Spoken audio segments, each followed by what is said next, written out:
Good day, poker peeps. This is Sky with Smart Poker Study, and today we're going to do a little Inside the Poker Mind video. I have a 2-table game tape recording from the other day, both at 5NL on Ignition. Over here on the left, we've got table 1. Over on the right, we've got table number 2.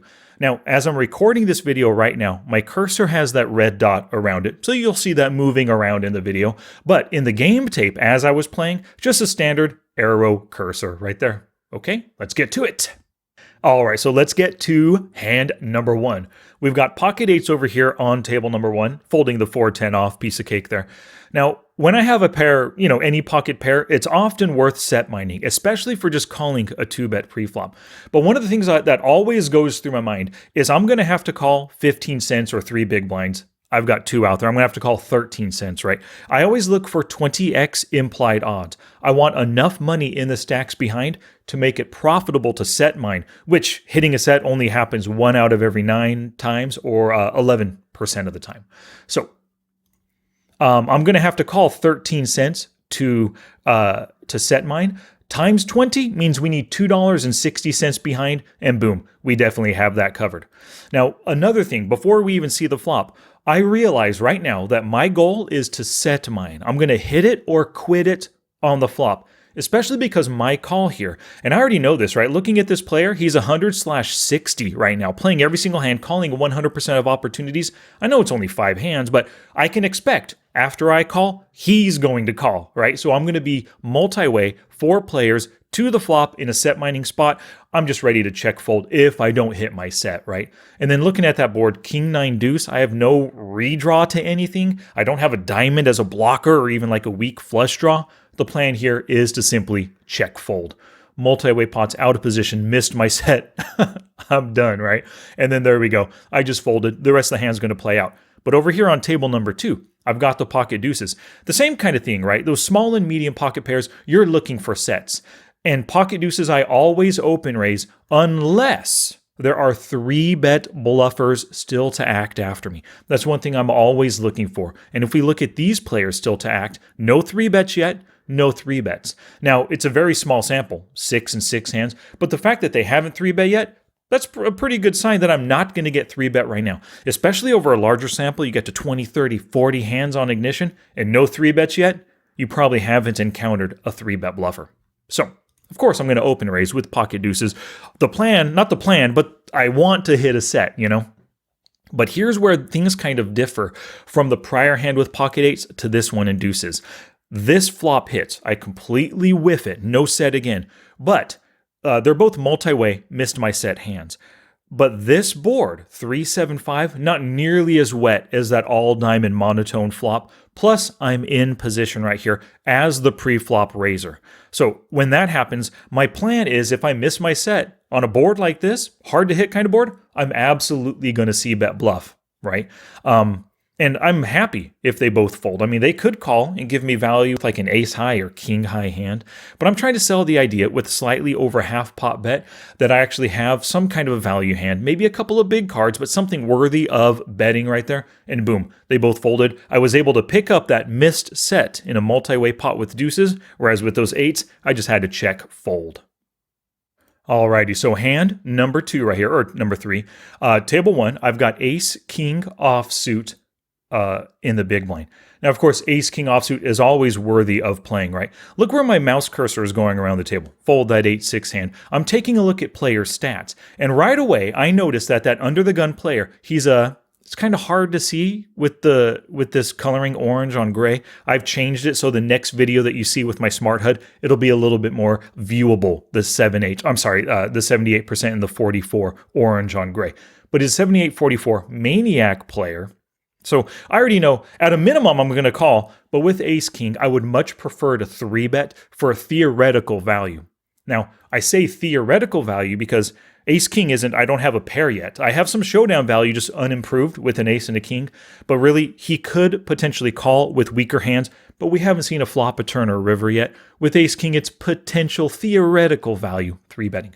And then look at this player, 88-22. The first thing that goes through my head is there's no way I'm calling giving these 2 players position with their super wide ranges. I'm going to 3-bet squeeze them with the best non-paired hand. That's what's going through my head right now. Now, I already know right away that the sizing I'm going to use is somewhere between 12 and 15 big blinds. That's just my automatic 3-bet squeezing out of position size, and it depends on my opponents, But I decided to go 12 or 4x the original open raiser. We get a fold. And I'm just taking a look at the players. And one of the things I love, let me just pause the video real quick, about Poker Tracker 4 and using my Smart HUD, I have the note editor. And that's what allows me to color code players. Once I hit save, you're going to see his HUD panel turns green around it, signifying a fish, right? But I also like these auto-generated notes right here. They're really useful. They don't come into play this hand, but now that these notes are there, they could be useful in a future hand. And these notes come from, at Showdown, Poker Tracker 4 assesses what the player had and the ways he made his plays through the streets, and these auto-generated notes could easily help me exploit him in the future. So, 3-bet squeeze with ace-king offsuit.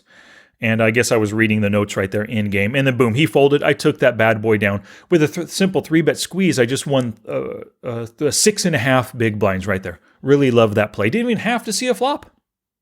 Now this next one, super interesting hand. On table 2, I have 7 deuce off. And you might be saying, Sky, how can we talk about a 7 deuce offsuit hand?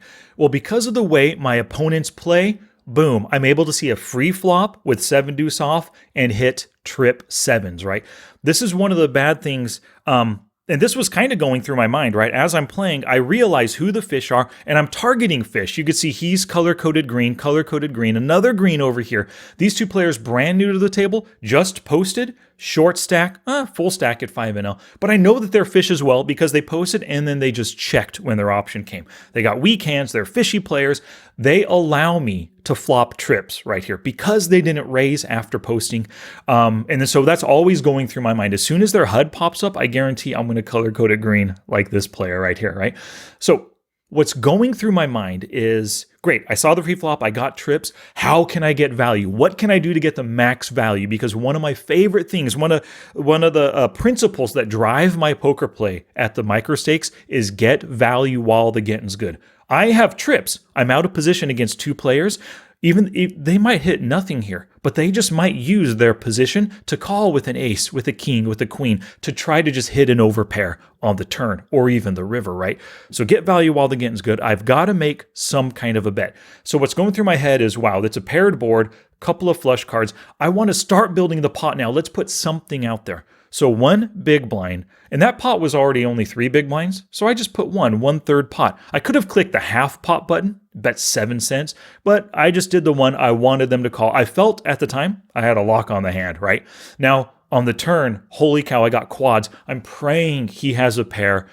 An 8 right here gives him a full house, 7s full of 8s. A pair of 9s, a pocket pair of 6s gives him a decent full house too. I'm hoping he has something. So I'm trying to go for max value here. And so I was going to bet 15 big blinds, a little over half pot, but I didn't want him to fold.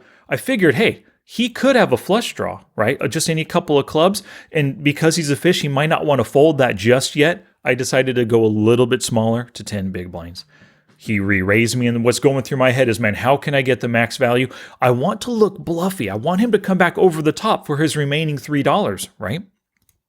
So I decide to just basically almost min raise right there to just 40 cents. He calls, and I'm praying now that he has a jack or an 8 or any other pocket pair that he cannot fold. But this is where I go a little overboard. Trips on the board. If I want him to call with a flush, let's imagine he had king 5 of clubs, right? He just now rivered his flush. If I go too big, he's going to fold his flushes. He can only call with a full house here if I go too big. And that was my mistake. First I thought, I'm going to shove all in, make him think I'm bluffing. But then again, I want him to call. He can't have too many strong hands. So I click on half pot to see what that is. Okay, it's 50 cents. I'll go up to 75 cents right here. And I think that's a mistake. 75 cents, 3/4 pot on this board. He's only calling with a full house. I wanted a flush to call, like I said. Or I even wanted to I think it'd be better to go just half pot, 50 cents, make it look super weak and potentially bluffy. Hopefully he can come over the top with a bluff. Or if he rivered a jack, he could shove all in if I make it 50 cents with the jack. right here. So I think I just bet too much. And I think I gave him a really easy fold. Okay, let's get to the next hand. Over here on table 1, King Jack suited. So always when I'm dealt a hand, I try to look left to see who's still there. Automatically, I see an unknown player, a potentially tight aggressive / loose aggressive with no 3-bets yet, but he's got a short stack. He could be a recreational player. And the loose passive player, no 3-bets either. That's one of the things, like I said before, I'm always looking ahead to the future to see who's going to 3-bet me if I get the chance to open raise. And look where my cursor is right now. I'm on the player in seat 5. He's a loose aggressive player. It's a 36-27, and he has 3-bet in the past. If he open raises right now, I'm really considering making a 3-bet, right? He hasn't folded yet, but I'm looking at his fold to flop and turn C-bets. If I 3-bet this player and he calls, I'm pretty sure it'll require a double barrel. So I'm thinking about my flop options before he even open raises, right? I'm kind of expecting him to open raise right here. So I'm thinking about, like I said, the 3-bet. And it absolutely would be a 3-bet bluff, right? I'm looking at how he doesn't like to fold. He's a 34, player, pretty darn aggressive. 36-27 is what he is. Now over here, I folded that 9-6 offsuit. Cool. So I didn't get the chance to 3-bet, but of course I open raise. And then now I'm looking at my players and I'm considering who are the most likely callers. The 2 players out of the small blind, right? Those are the ones, every play that you make, and I try to realize this every time I open raise, when I call, when I 3-bet, I'm doing it against a specific player. When you open raise, you're basically challenging the blinds, the small blind and the big blind. They're the most likely callers. They're the most likely 3-betters as well, right? My open raise targets them. And because they're the most likely callers, I want to start planning for post-flop play. So I'm looking at various stats, paying attention to those players. And then over here, we've got a 5 deuce. Let's get rid of that bad boy. But the button decides to call right here. Small blind folds, big blind calls as well. And then before I even get the chance to think about, what's my plan now that the button called, boom, I hit trips. Just like that deuce 7 offsuit hit trips on 7s. All that's going through my mind is I want to get paid. How much value can I get out of my opponents, right? So I got to be betting while the value, or I got to get value while the getting's good. So he checks to me. I've got to bet something. That's one thing. You saw how I clicked half pot? I know automatically 45 cents, half pot is 23 cents. Everybody knows that. Simple math. But I always click on like half pot or 3/4 pot to see what that bet is. And then now I'll size it up and down based on what I think they can give me value with or what I think they'll fold against, right? But that's just a nice visual representation for me of the bet size, right? Just half pot. And I decide to shade it a little under right here. When I have such a strong hand, kind of like betting 1/3 pot with the trip 7s on that prior hand, 1/3 pot here does a couple things. It gets speculative hands like just an ace, just a king, queen 10 could call with some kind of a backdoor draw and 1 overcard if they don't think I have a jack, because that bet looks so small. And plus, because it looks small, it might look bluffy. They can come over the top right now with a weaker jack, of course, jack 10, jack 9, which I'm ahead of, obviously, or with pocket pair of 8s, with ace 5 suited, some kind of a backdoor draw, overcard ace. They can sense weakness and come over the top. So this bet does multiple things for me. And that is always going through my head, right? I'm always thinking about what is the best bet size to extract value or to get them to fold. Queen 9 suited, things are going to happen with the queen 9 suited hand as well. Now, right here, the 9 hits. One of the things, when you're going for value or bluffing, your opponent's called on that first card for a reason, or the first flop. On the Jack 4, they could call with any cards like surrounding the jack, like I said, the queen 10 or 10-9, some kind of card that has a backdoor opportunity because I bet so small. They could even just call in hopes that I check the next street, and then like he could be calling so that I check on the turn and then he just comes out with a bluff bet, right? Their ranges are so wide. But if they weren't scared on the Jack, that 9 probably isn't going to scare them. And like I said, it might help them if they called with 10-9, right?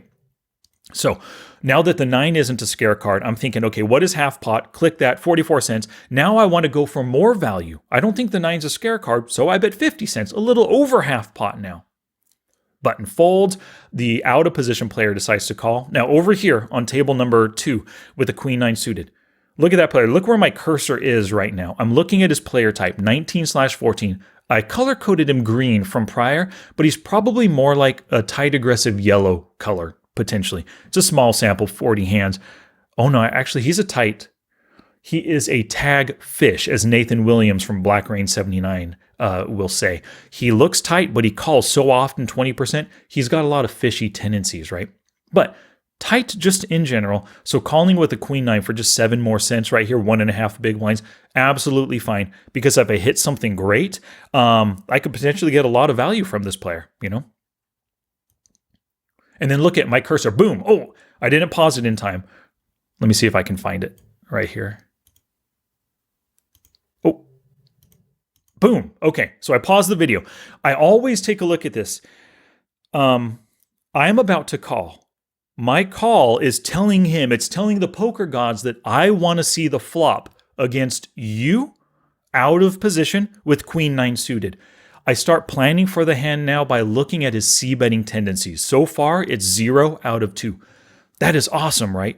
If I hit something great on the flop, awesome. I can come out and bet. I can check raise if he does a c-bet. I could check. He checks behind. I can check the turn. So many plans are going through my head, right? But one of the great things about a player who has not c-bet yet on the flop, he is c-bet honest. Most likely, I'm not going to hit anything with my queen nine, right? Because he's c-bet honest, if I check, he might check behind and I have an easy steal on the turn. So I have so many options, so many plans right now just by looking at his player type and taking a look at that statistic. So we'll keep going with both hands here. So on the queen nine, bummer, not a bummer, I'm sorry. I hit the flush draw right here, +2 overcards, looking pretty good right now, right? So, but I'm going with my plan. I didn't hit a pair. I didn't hit a flush or anything. So I'm just kind of expecting him to check behind because he has nothing quite often. This guy's still thinking about whether or not he wants to call my 50 cents. So now let me ask you a question. A flop honest, tight aggressive player on a baby card board suddenly comes out firing full pot when he hasn't c-bet at all in the past. Is he strong or weak? Yeah, he's strong, right? So for me, I put him on a ton of strength here. Now, he could have flopped a set of 3s right here, and he's making this bet because it's kind of a wet board, right? An ace has a gut shot, pocket 4s is open-ended, 2 diamonds has a flush draw. He's betting big potentially to charge me right here. Now, he could have pocket aces as well, so I don't want to count a queen or a 9 as an out. I really only have 9 outs to the flush. If you use the ×2 rule, multiply your outs ×2, and I always do this in my head as I'm playing. I have 9 outs, ×2 is an 18% chance to hit. But if I want to call a full pot-sized bet right now, calling 25 to win what will be 75, I need 33%. He's showing so much aggression. He loves his hand. I don't think I can bluff him off his hand later, right? So if I make a call right now, it's a mathematically losing call. I only have an 18% chance to hit. I need a 33% losing call. But here's another thing to consider. You might say, Sky, he's got so much money behind, a full stack, so do you. If you hit, you can win a ton of money if he has aces, if he has a set of 3s and he doesn't bow it up, right? And that's true. But here's the thing. If I call right now on the turn, I'm only going to hit my flush 18% of the time. That means I'm missing 82% of the time. He's probably going to double barrel big on the turn. So if I call now, mathematically losing call right now, I'm just going to check fold 82% of the time on the next street, right? So my decision is to fold because it's such a big bet. He's showing so much strength and he's going to continue firing in position. So that hand's done. Now this hand over here, King Jack, flop in the trips. He called on the turn. On the river, my mind is still going, okay, I just want max value. What can I get value from here? And I think he could call a decent-sized bet with a 9, that pair of 9s on the turn. So you see, I clicked half pot. Once again, I always do that, see what that is. And then I size it up a little bit, but then I think, wait a second. I don't think he can call that. I mean, it's an over pot bet. I'm finally betting really big. I bet a little bit lower, 77 cents right here. Trying to get called out of any kind of pair, a 9 specifically. And, well, he called. I won that pot. We take a look at the hand, and then boom, we can see that, yes, he did actually have the 9. Oh, my cursor's a 9-10 of diamonds, which makes absolute sense for calling on that flop.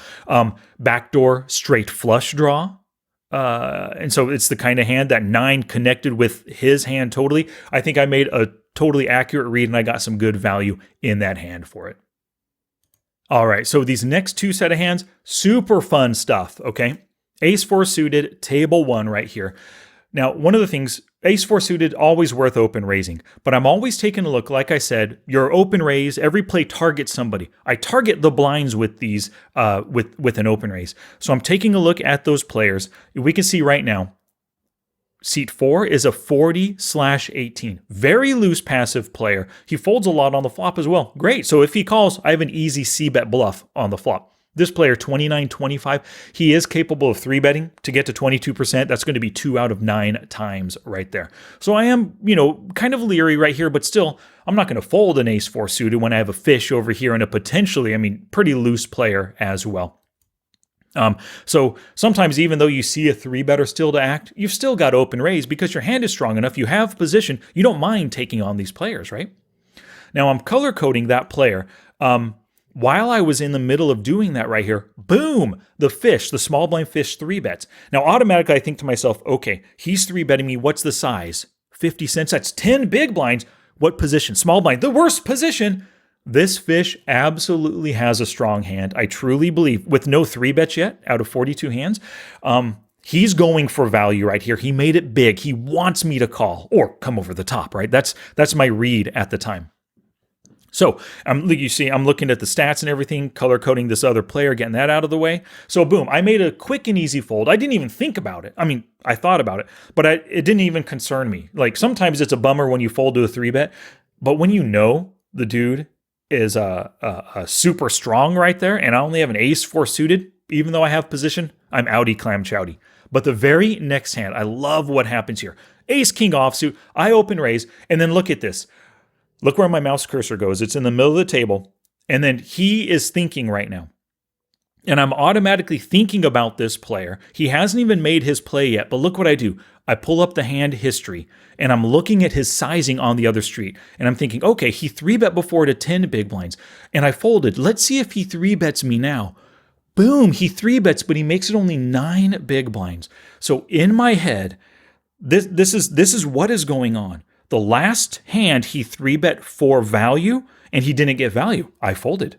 Now he's 3-betting as a bluff because he sized it smaller. I folded so quickly in the prior hand, he thinks he's going to take this one down super easy. So because that's his attitude, right? What I decide to do is I am going to, and I don't often, sometimes I do these kinds of plays when the time is right. I'm going to try to sock it to him to make him angry, to make him finger tilt and click call. That's the goal. So I decide right now, the best way, his prior 3-bet for value didn't work. His bluff right now isn't going to work. Let's make him angry. Let's shove it in his face. So I go all in for the whole stack, and I'm hoping, I believe a fishy player like this can call with worse. Boom. Calls with worse, the Ace-4. The flop is good. The turn is a little scary, and then the river is good. I totally stacked him, but I was utilizing the exact prior hand before and my knowledge. And you saw I even opened up the hand history, and before he even 3-bet, I was planning this. It was going through my head. Absolutely love that hand. All right, so we're going to contrast that prior hand that I loved with this hand that I don't love at all. Same player, a few hands later, right? He's under the gun now. I'm in on the button with pocket threes. Once again, I'm always looking at the 20x odds. If I call 3 big blinds, plenty of implied odds behind. You saw where my cursor went just then. I was looking at these players, seeing if there were any 3-betters still to act after me. Everything, I was green for go to set mine to call. No brainer set mining just based on the hand. But like I said, you always want to think about the other factors to help you make better decisions. So I click call, of course. Set mining with the best position as well. King Jack 7 absolutely whiffed the set right here, right? We have a player who c-bets 100% of the time. He's out of position against me. It is kind of a wet, kind of a scary board, especially if he has like an underpair or ace X that just doesn't have a flush draw or backdoor flush or anything. He's not going to like that, right? And he checks to me. This is the perfect time to float the turn, and I botch it. I just check behind. Now, I can tell you the exact thinking in my what was going through my mind when I checked behind right there. I realized that that prior hand, he's probably angry. If I bet right here on the super wet board, he's probably going to come over the top with any check, with a check raise, or at least a check call with any kind of hand, any pair, any kind of draw. I didn't think my bluff would work that often, but still, I just kind of hate the fact that I didn't make that bluff right there, because it's the perfect opportunity. So many hands, small pocket pairs, some suited connectors potentially as well, and ace X that are folding right there. Now, here's what kind of sealed the deal for me. 36 cents. He bets less than half pot. Feels like a total bluff. I don't think he's going for value. I think he wants to get as much value from me as he can because I stacked him on that prior hand. So, yeah, I think I missed a very good flop bluff, flop float. And I'm kind of mad at myself right there. Alrighty, so we're going to get to the last hand. If you're liking what you're watching, please give the video a thumbs up down below, and please leave a comment. That always helps other people find these videos. So in the last hand of the session right here, ace 3 offsuit on the button. Now I wanted to end the video with this hand because I really love this play that I'm about to make, and I try to make it as much as possible, okay? And it's a very simple play, the 3-bet bluff. You can see right there, my cursor, I was taking a look at my opponent's folding to flop and turn tendencies because I have ace 3 offsuit. I know I'm going to open raise if I get the opportunity. Now, I always want to look. I'm always planning to the future, right? Pre-flop, I plan for the flop. Flop, I plan for the turn. So right here, it's not even my option yet, but I'm looking to see how often they fold. I know if I open and he calls, I'm probably going to have to barrel him. Because look at this. He c-bets the flop 100%, folds versus c-bets 0. He is not a flop honest player. It's a small sample, 37 hands, but so far he's showing not flop honest tendencies. But on the turn, he c-bets 0, folds 100%. He's turn honest. I already know if he calls, I'm going to have to barrel him off his hand. So we also have a tight aggressive player, 2017. Look, I'm looking at his stats. You saw where my cursor went. I looked at his stats. I looked at he's folded 50% to 3 bets right now. I looked at his bet size, just to double check in my mind that it's only 3 blinds. If you think about the 6 aspects to the perfect 3-bet bluff, and I always have this on my computer, a post-it note with the 6 aspects, right? First, I am in position. Second, I have an ace. It's not a suited ace, but it is a connected ace right here.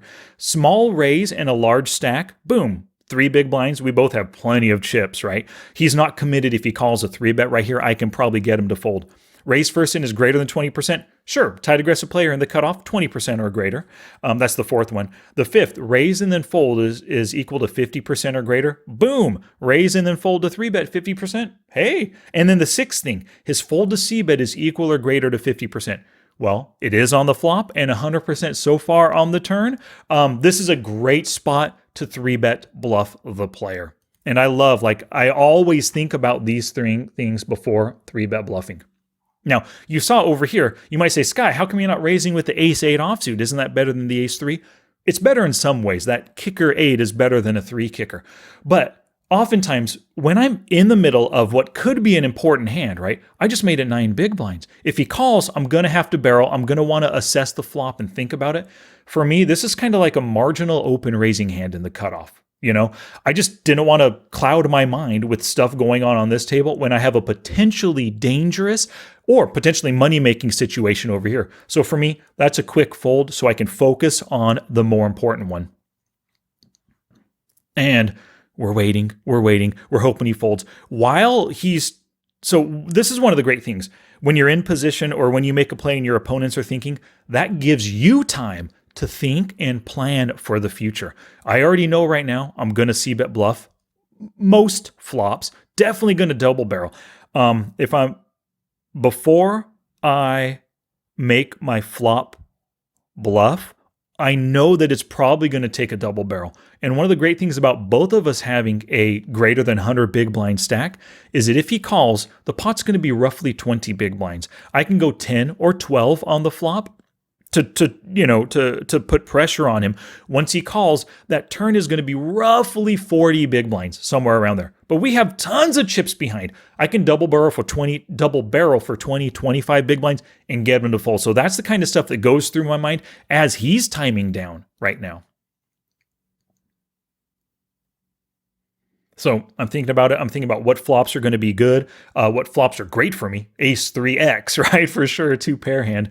And he's timing down. I mean, maybe he had an ace himself. Maybe he had pocket pairs of 4s and who knows what. But he folded and awarded me that hand right there.